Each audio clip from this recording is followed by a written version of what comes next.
Welcome to the Energy Exchange, a podcast for deep feelers and quiet leaders. Here, we explore what happens when we start working with our natural energy in both our business and personal lives. I'm Colleen Wallach.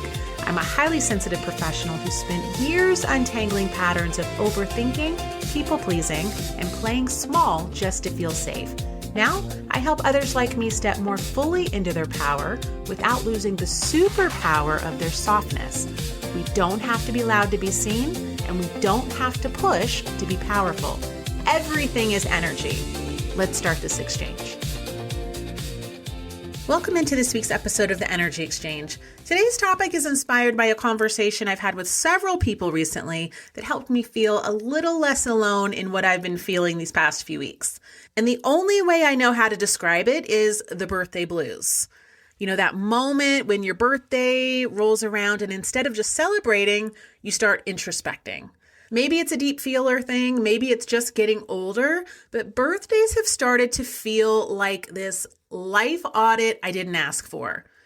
Even when you're doing something fun, even when you're celebrating, there's still this underlying energy that can feel a little heavy. I know this last year, I entered into my birthday with thoughts of, where am I? Am I where I thought I'd be? What do I have? What have I been trying to call into my life that hasn't shown up yet? And it's subtle, but it's definitely there. And because I am absolutely incapable of having a feeling without going down a whole rabbit hole about what it means, this is what we're diving into today. What's interesting about the birthday audit is how different it feels from the energy we have around New Year's. Because on paper, they should feel the same, right? It's a fresh start. It's a new chapter, but they really don't. New Year's is collective. It's this forward-looking energy. We're all in this together. There's this sense of possibility. We're asking, what do I want to create this year? What do I want to change? And there's hope in it. And then at least for a few weeks, we're super pumped about whatever we've decided to change. But birthdays feel a little more internal, more personal. Instead of asking what's possible, maybe we're asking, am I where I'm supposed to be? Because we also have this number, our age, attached to it as a benchmark. And that's a really different emotional entry point. One feels empowering, the other feels kind of exposing. It feels more like a timeline. And what makes it so hard is that we're comparing ourselves and our life to this timeline that we've made up. I thought I'd have this figured out by now. I thought I'd be married by now. I thought I'd be rich as fuck by now. Whatever it is, we're not just looking at where we are, we're measuring it against something that was never real to begin with. And if you're someone who already tends to reflect, overthink, feel things very deeply, birthdays can turn up that volume. You're not just noticing the gap, you feel the energy of it.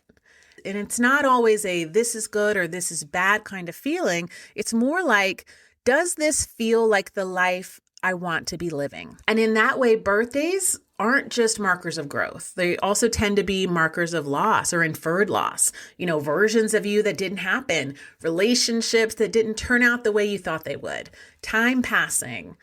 And obviously, we don't know how much time we actually have, but there's something about a birthday that reminds you that you might have a little less of it. And that can feel heavy.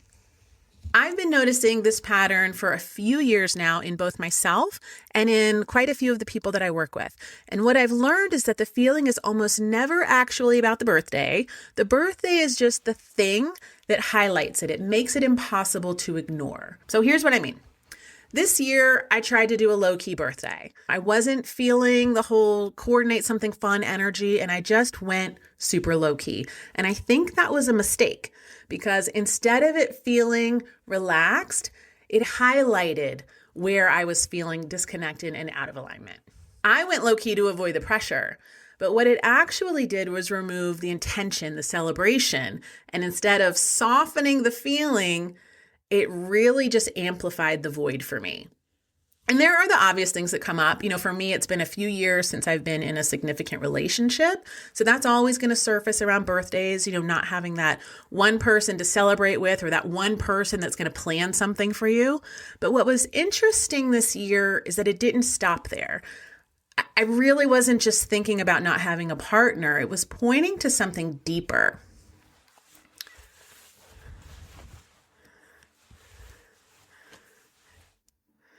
I am one of the only single people in my group of friends right now. I'm pretty firmly rooted in a group of people that are mostly coupled up, married, whatever. And I'm kind of existing in other people's dynamics. And it made me think back to a version of me 8 or 9 years ago who had just gone through a big breakup. I had moved to a new city. I was meeting new people, trying new things. There was this real adventure energy.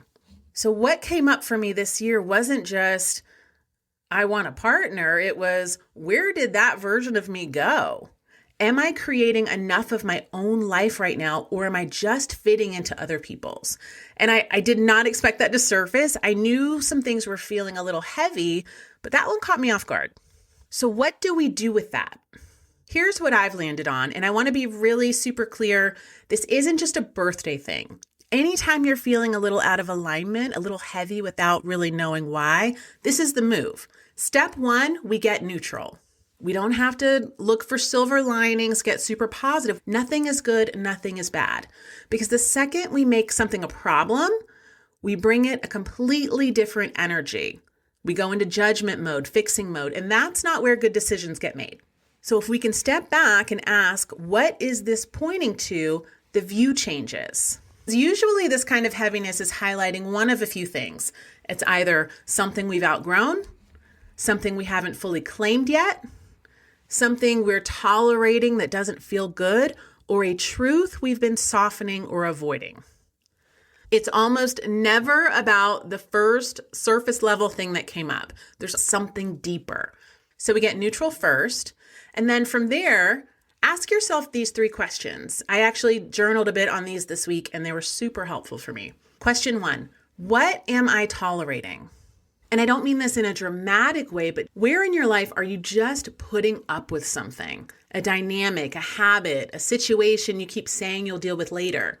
Birthday energy has a way of making those things really impossible to ignore. So getting it out of your head and onto paper is really helpful. Next up, what am I not yet claiming? That heaviness we feel isn't always about something being wrong. Sometimes it's about the lack of something we know is right, but we haven't stepped into yet. Maybe a version of ourselves that we can see, but we haven't fully committed to. It could be a desire you have that you keep putting on the back burner because the timing doesn't feel perfect. So what is that thing for you? And this is usually where that disconnect is, right? A lot of misery is just unmet expectations. So what is that version of yourself that you've always seen that you just expect will be there someday? Because if you know that and you see that clearly and you feel that strongly, you're always going to feel that gap if you're not there or you're not taking steps towards it. And then 3, what do I actually want more of? Not what should I want, not what makes sense given my age or where I thought I'd be. What do I actually want more of right now? For me, it's more adventure. It's more connectedness in my friendships. We just want to name those things. We don't want to bypass the feeling. We want to move with it. And then we move. Something I've heard over and over, I think I first heard it from Jill Coleman, a business mentor of mine. Action is the antidote. It's almost impossible to stay stuck in a feeling if you're taking steps to change it. We don't want to try to think our way through this. We want to actually do something, even just one small action that tells our brain and our body, hey, I'm paying attention to this. I'm doing something about it. Order the book, text the friend, sign up for the thing. Our nervous system doesn't need a full plan. It just needs forward motion. If you guys are on my email list, you're going to hear on Friday about some of the things I am doing, those action steps I'm doing to shift me out of this birthday funk. You can find the link to sign up for that at justonewoo.com. It's also in the description box for this podcast episode. As I wrap this up, I just want to say some of these episodes every week come from things I've already worked through maybe decades ago, and I kind of look back now and I laugh about it. And then some of them, like this one, it's me working through it in real time and hopefully giving you something to hold on to if you're feeling the same way. If this resonated with you, I'd love to hear from you. You can DM me on Instagram at the.energy.exchange. That's with an X. And if you know someone who's in a season where something feels a little off, please share this episode with them. And as always, thank you for being here. I'm getting really close to 1,000 downloads, which blows my mind a little bit, but it tells me that this is landing somewhere, and that means a lot to me. So thank you again, and I will chat with you next week.